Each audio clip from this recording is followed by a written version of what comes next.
Next video. In today's video I will show you how to play audio or music in background inside your React Native application even when your app is closed or put inside the background.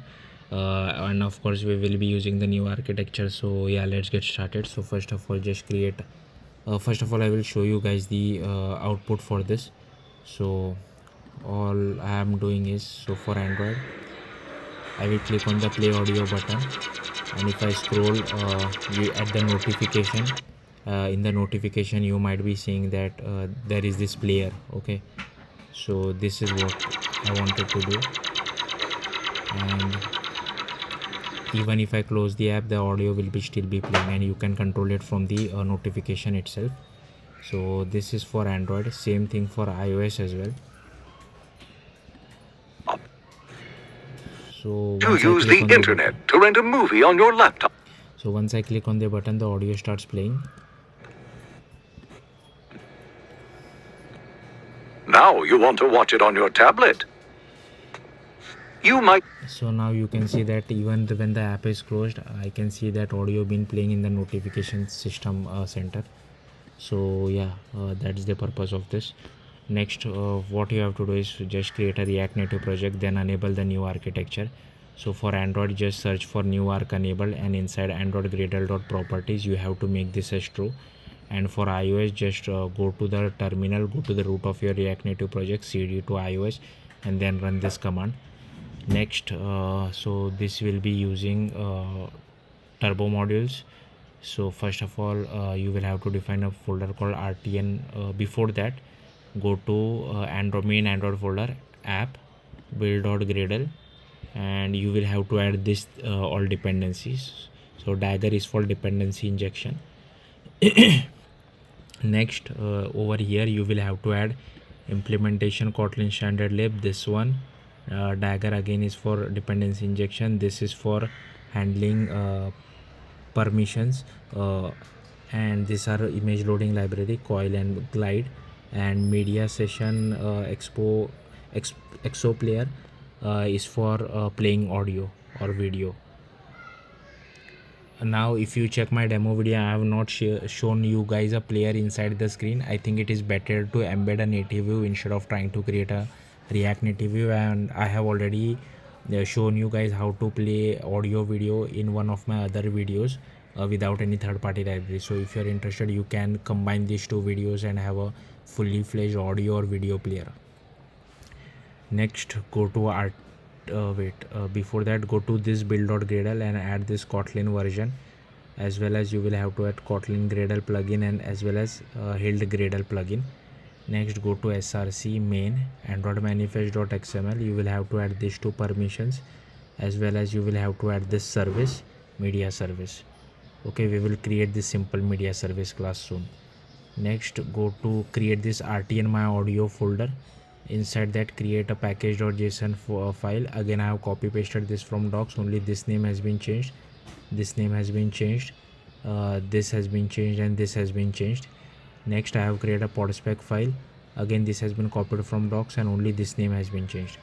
Next, I have created a JS folder. Inside that, native myaudio.ts. Again, this has been copied from docs. Only this method name has been changed and this name has been changed. Next, you will create an Android folder. Inside that, build.gradle, and here again I have copy pasted this from docs. Only this apply plugin Kotlin Android has been added, as well as Kotlin standard lib, and this namespace has been changed. Next, inside src, create main java rtn my audio. First, create my audio package.kt. Again, this has been copied from docs. Only package name has been changed, file name has been changed over here, and this my audio module has been changed. Next, create my audio module.kt. Again, here what I'm trying to do is I'm asking for internet permission. Now I know internet permission is by default given, but the reason why I'm asking is because you can't write that entire playing audio inside this separate module. You will require the main activities context. That's why I have done a bit of hack over here, and I will request the permission. So this callback will go to the main activity. Now open this main Android folder inside Android Studio, and here you will see the convert this Java file to Kotlin file. Next, you will have to add this @Android entry point, and here you can see I have added this same internet permission. So the callback will come over here on request permission result, and once permission is granted, what I am doing is that I am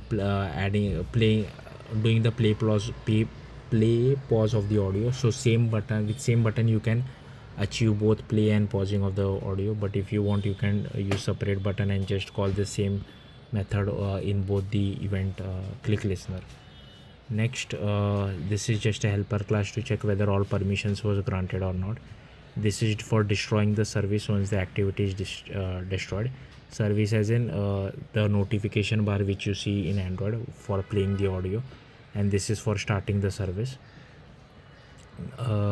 Next, here I have inside on create I have also called start service method, and this is how I have initialized our view model. Next, go to your service and first define simple media module .kt. Now you can just copy paste this code, like this is boilerplate code for doing all kinds of dependency injection stuff. Next, I have defined simple media notification adapter.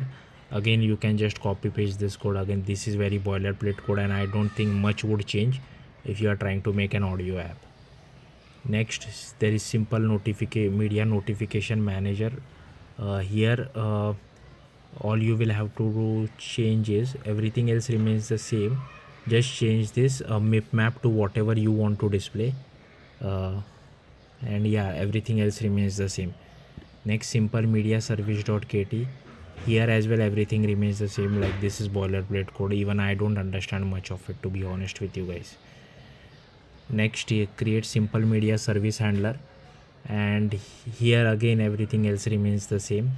Just use it as it is, because this is the recommended way by Google themselves, so we don't have to apply our own logic. I mean, you can if you want to make it better, but yeah, this is already pretty complicated for me, that's why I'm not touching anything. Next, you have to define simple media view model. So here the only change which you have to make is you can just copy paste it everything. So this is the audio URL which I am passing, so you can change it to whatever you want, and this is for playing one audio, and this is how you add it to media item. But if you have n number of audios, you can pass it something like this and add it using like this. But here as you can see I'm just adding the same audio again and again. Here I think you can just do a for loop instead of 1 to 17, just add it to an array list or an array something. You can pass it from React Native as well if you want to. Next, you will have to define this main. Inside this main application class you will have to add this stuff. Next, I think that should be it for Android. Next, what you will have to do, go to app.tsx. You will have to import your dependency, and here I have just created one button for this. This is wrong, not this should not be get password. I think play pause audio. This button will handle both. And next you will have to open the terminal, go to the root of your React Native project, run this command. Once you run this, you will have to do cd dot dot. Once you do that, it will move you outside your React Native project, and then you will have to run this command. But make sure rnapp is my project name, as you can see, so change it to whatever is your project name. Next, you will have to cd to the main Android folder. Okay, so something like this, cd Android, and you will have to run this command. So this will do code gen for Android. Now you can run for Android. Okay, and for iOS you will have to do cd iOS and then run this command.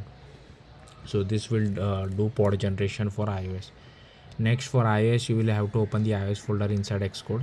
So firstly, as you can see, I have go to signing and capabilities, click on add capabilities, select background mode, and then select audio, airplay, and picture in picture. Next, create a Swift file called my audio.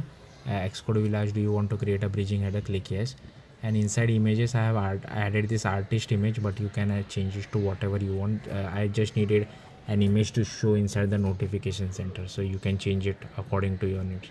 Next, create a header file. Again, this has been copied from docs, only this name has been changed, this and this has been changed. Next, create an Objective C++ file. Make sure you change the extension to .mm, as you can see over here. And here I have added an header file. Then I have defined rnapp, and here I have initialized our Swift file. Next, Again, this has been copied from docs, only this name has been changed, and here I'm just calling the play pause audio of our Swift file. Next, inside our Swift file, I have imported this three stuff. Next, I have initialized declared AV audio player and MP remote command center. Here you will have to change your URL according to what audio you want to play. So I'm first preparing that audio. Once that is done, this play pause method is called. And again, I don't understand this, like this is boilerplate code whenever you will have to play audio in the background as well. You can change this name and change over here to whatever image you have added inside the assets folder, or you can just if it is an online thing, then you will have to download it first using URL session, or just use any third-party library like Kingfisher. This might help you. And this is the logic for playing, this is the logic for pausing, and this is for updating whatever you are playing, and this is for once the player did finish playing. This is for setting up notification, and this is for handling all kinds of interruptions. Okay, so I think that should be it for, yeah, that should be it for iOS as well. Yep. No, wait, there is one more thing. So you will have to, inside app delegate header, you will have to import AV foundation. Then inside app delegate Objective C++, you will have to define something like this. So this will help for playing audio in the background as well. So yeah, that's it. Thank you for watching. Bye.